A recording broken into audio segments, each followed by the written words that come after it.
This video is sponsored by Vaclife. Now, this one's for all the men and women out there who are too afraid to ask. It seems simple enough, but if you've never done it, you'll start sweating and freaking out. Let me tell you, at Costco, the tire pressure thing is designed so weird, so there have been so many times where the air just shoots out and I'm there looking like a noob. So today's quick tip is how to put air in your Tesla tires, or any other tires. Now, Tesla tires are different. By default, from factory, they all come with foam inside the tires to reduce road noise. This is why using things like slime and tire sealant is a last case scenario emergency resort, since it ruins the foam inside, making the tire replacement a must. However, let's just say you want to put air in your tires. How easy or how hard is it to do? Well, that's why I'm here. I'm gonna be taking you to Costco, to a gas station, and I'm gonna use my home one to show you how easy it is. The best thing to do is to just do it. My wife didn't know how to do it, so I told her how to do it and I let her do it herself. And now she's a pro. So, and she doesn't know this, I'm gonna have her fill all the air in Daddy Chill. Plot twist! We'll see how she does in today's episode of Mic'd Up with the Wife. So real quick, if you see this icon on your car, don't be dumb. Take your car to get air ASAP. With the heavy weight of the Tesla, having low air decreases your handling, and it's not just good for the tire and not safe. So again, if you see this sign, that means your air is super low. And to see your tire pressure on the screen only when you're driving, simply press on service and it will pop up. This doesn't work, however, when you're parked, which is why I recommend a tire pressure monitor to keep in the glove box. Now, if you look on the door jamb on the driver's side, you'll see the recommended tire pressure for your car with cold tires. Cold tires means if the car hasn't been driven for a few hours and is parked in a moderate temperature, not like Arizona in 110-degree weather. Now, I won't go into the specifics, but for Tesla vehicles, the tire pressure ranges between 40 to 45 PSI, depending on your model. Also, sometimes your front and rear tires may have different tire pressure, but that's usually only with the performance models. For the Model Y, the cold tire pressure is 42 PSI. Now, there's also different tire pressure monitoring measurements. However, PSI is what's standard in America, so we're gonna go ahead and use that. Now, there's no official rule, but by the time you get to your destination, your tires would have warmed up, so you're looking into adding 3 to 5 PSI on top of whatever the tire pressure is. So, let's just say your cold tire pressure is 40 right now, and the recommended is 42. It will be +2 plus an additional 3 to 5. So let's just say 4. So you'll be adding +6 PSI to whatever your tire pressure is currently when you get there. There are so many factors that alter tire pressure: driving, warm and cold weather, and even time. And there's also other factors like ride quality and handling and tire wear if you overinflate the tires or if you underinflate the tires. Now, because the ride is a little rougher in the Model Y, you can easily get away with 40 PSI. And to slightly improve range efficiency as well as handling, you can increase the PSI. And the max that I recommend is around 46 PSI. I've had 46 PSI for a while now and I haven't noticed any uneven tire wear, and that's what works well for us. However, one thing to note, on super hot road trips after driving for hours, our PSI went up to 50 or even higher, and you want to be careful with this, because if you look at the tire, most of the tire's max PSI is 50. So if it gets too high, the tire can actually pop. But for short term, it should be okay. There's also different types of air to put in your tires. However, the main ones are air as well as nitrogen. You'll know it's inflated with nitrogen because there'll usually be a green hose with possibly a green cap on the valve stem. This is actually more expensive than air because the belief is that you won't lose as much air due to the fluctuating temperatures, making it more stable. And Costco uses strictly nitrogen. While it's partly true, many tests have shown that after a year of normal regular air versus nitrogen air, the difference in PSI was only about 1.3, which is not much at all. So don't fret if your car isn't filled with that premium nitrogen or regular air that you find at gas stations. Also, mixing nitrogen and regular air in the tires will not affect your tires in any way, so don't worry. So now we got the technical details out of the way, I want to show you how to fill up air in your tires. Let's start at Costco. A lot of Costco's have their air filling stations outside of the tire center, so you can do it yourself. However, if you don't feel comfortable, Rewatch this video, or you can simply pull up near a bay and ask them. With the Costco tire inflators, they make it very easy. What I like to do is take off all the valve stem covers off your tires before you start so you don't lose them, making your life easier.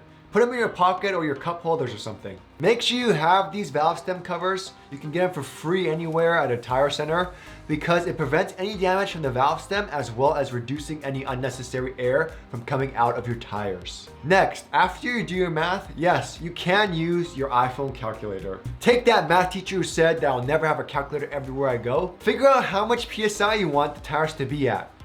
Then simply put the PSI you want to fill the tires to using the plus or minus sign. And before we do that, let's quickly talk about this super complicated looking Costco valve stem holder cover thing that helps keep the plug in the valve stem. It's like this weird design that can easily just shoot off, making the air go everywhere. But essentially there's an inner silver piece that goes over the valve stem, and the outer piece has to be pushed all the way forward to kind of lock it in. If you don't push it far enough, it will come back and the air will go everywhere and be super loud. I have found sometimes that it stops too early, so after it stops, I'll just take out the plug and do it again one more time.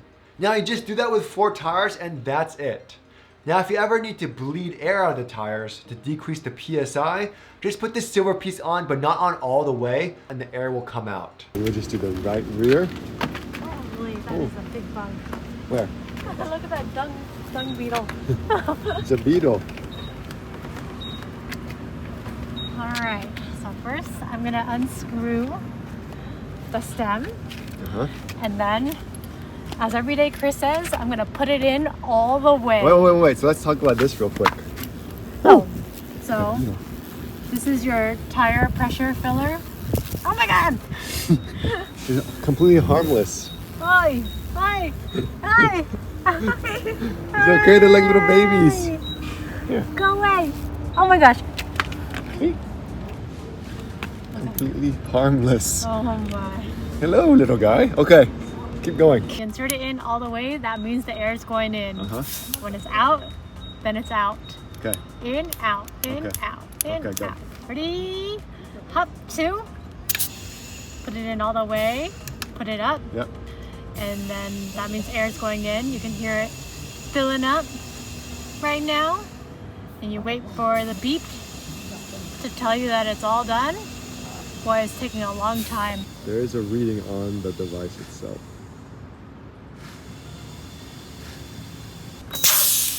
Okay, and then we're gonna do it one more time. There we go. That's done. My biceps hurt. And that's it. Next is the gas station. Now here's one quick tip for you that's super helpful. A lot of gas stations charge you to fill up air with the tires, but it's illegal if you purchase gas from their gas station. If you're ever at a gas station and they want to charge you for air, I mean, well, technically they can because Teslas don't need gas.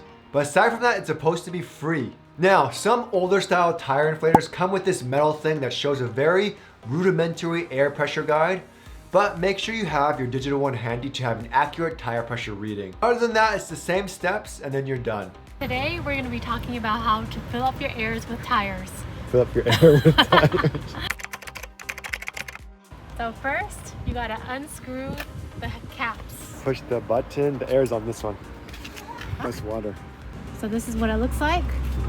And then you just got to push the button. Okay. This and this. You got to make sure that you don't hear any air sounds coming out, because otherwise that means air's coming out. Yep. Air. Check and see where we are. Nice. Perfect. And lastly, at home, which is the easiest and the most stress-free. So the Vaclife tire inflator costs $60. It can inflate a tire from 0 to 35 PSI in only 6 minutes.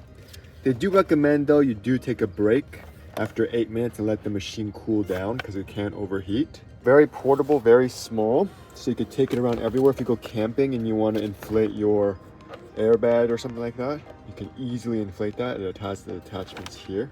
Very handy, very portable. I love how it has so many uses. You can plug it into the 12-volt outlet in your car, and it even has the 110 outlet that you can plug into in a standard home outlet. You could choose the outlet or you can choose the 12-volt outlet. This sets off. You could change the unit from PSI, bar, KPA. I'm gonna do PSI. You could do the air compressor for a pump, or you could do for tires. Comes with all these attachments. You can easily pump up a bike.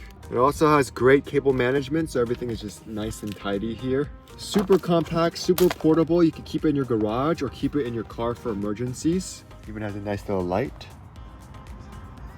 Good in case of an emergency. What's up, guys? It's Everyday Chris's wife on the Everyday Chris channel.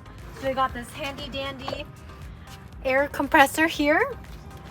And first thing that I'm gonna do is plug in the air compressor to the car. So that way it has power. Plug it into the car. Take this old thing out. There's a lot of wires here. I'm gonna set it onto the car, meaning that it's plugged into the car. And then this is gonna show the tire pressure, PSI. I'm gonna go ahead and raise it to 46, which is what I want my tire pressure to be, but you can raise it up and down, however you like. I'm gonna head on over to my flat tire. Unravel this bad boy.